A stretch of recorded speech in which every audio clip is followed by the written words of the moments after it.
Well, we visited St. Augustine with Sarah. We visited Lisbon, Portugal with Sarah, and now it is time for another fascinating segment of what to see with Sarah G. And it's a place that I don't think I can even pronounce properly. So I'm gonna leave it up to Sarah to take it away. Really? To take it away. Yeah, let's you just dive right into to this segment. Yeah.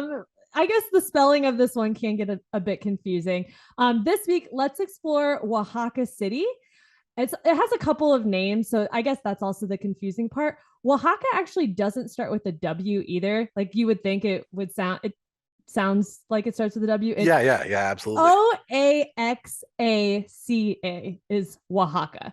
And there are a couple of names for Oaxaca since Oaxaca is a state in the country of Mexico. It's also known as Oaxaca City or Oaxaca de Juárez. And it's the capital of the largest Mexican state of Oaxaca. Just a lot of Oaxaca all over the place here. It's known for its colorful streets, fantastic food, and it's definitely one you don't want to miss as you travel throughout Mexico. A lot of people go to the beaches, which is great, but this city, it needs to be on your list. I don't know if you guys follow me on Instagram or not, but I recently visited in June and July, and I have a lot of recommendations for where to stay, what to eat, things to do. First off, hotels.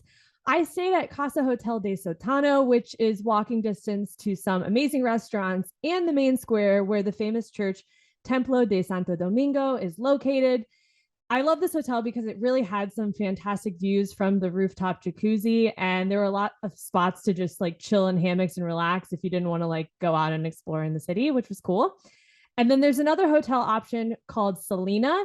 And this is a really popular hotel chain among digital nomads because they're really known for their community building environments. They have, events every single night like salsa dancing, and they also offer really good co-working spaces if you're working remotely in the city. So I would consider those two options if you're just like picking around hotels to stay at. Now let's talk about places to eat. You can't travel here without trying either the mole, the Oaxacan cheese, or drinking some mezcal.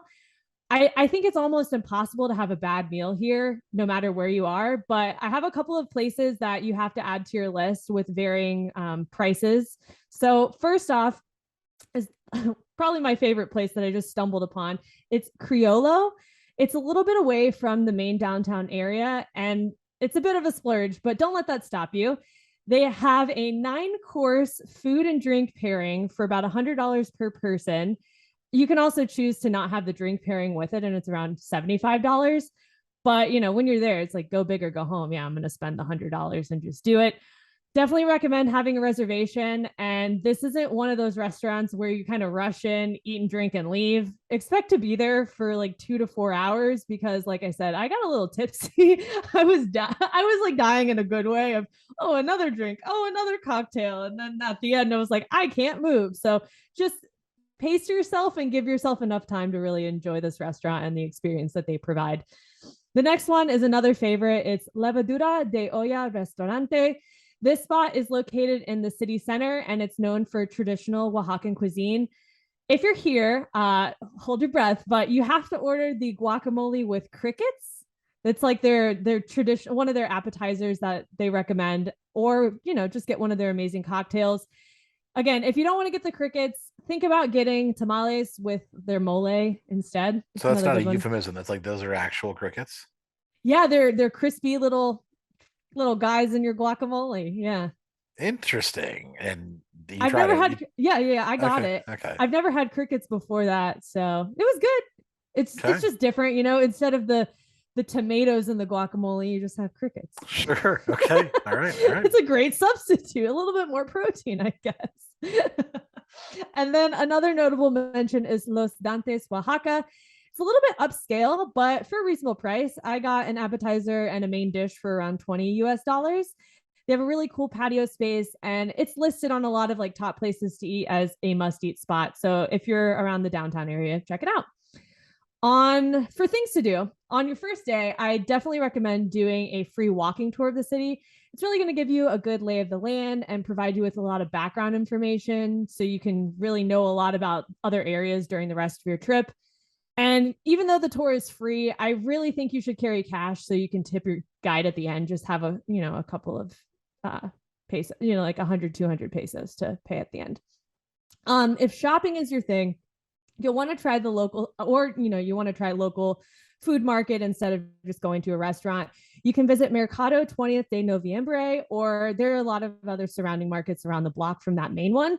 You can spend a few hours here haggling, I got a couple purses, trying, mezcal there, or just hiding from the weather, whether it's rainy or it's super hot.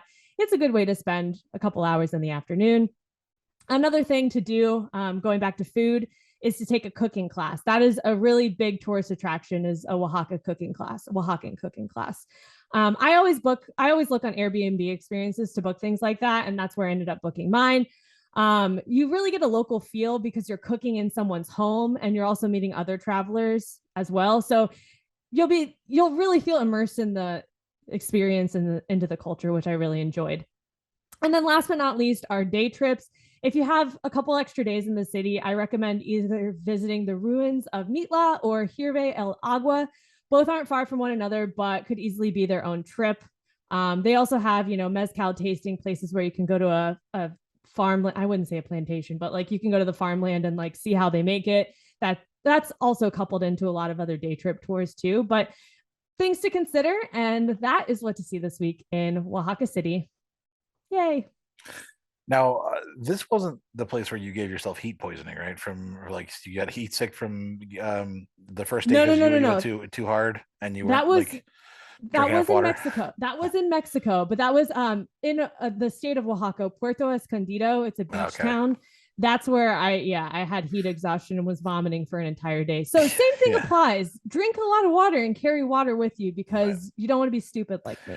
Is water in Mexico still the thing? I mean, I remember when I went years ago, and I was like sixth grade. They're like, don't drink the water. You always drink bottled water. Is that actually still a thing in Mexico? Or is that a stereotype you don't have to pay attention to anymore? No, it's definitely still a thing. I don't fuck with tap water. Like I'll brush my teeth with it, Yeah. because I know I'm gonna like spit it out or whatever. But as far as drinking water, yeah, I would buy a bottle of water or like the big gallons and pour stuff into my water bottle.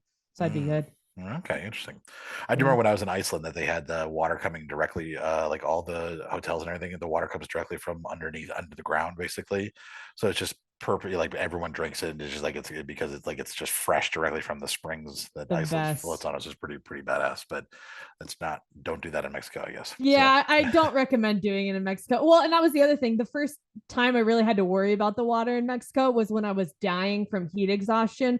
So I right. was even more aware of I'm not drinking that water because I already feel like shit. And if that water causes me to feel worse, I'm going to hate myself. Yeah, that would be terrible.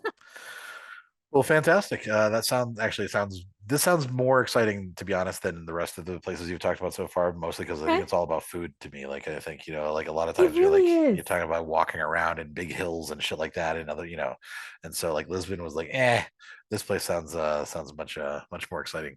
I So mean, I did spend a lot of time eating here. And at first I was like, I don't know what there is to do here. And yeah. everyone was like, eat the Oaxacan cheese. And I was like, cheese? I'm fucking Oh, sold. So yeah.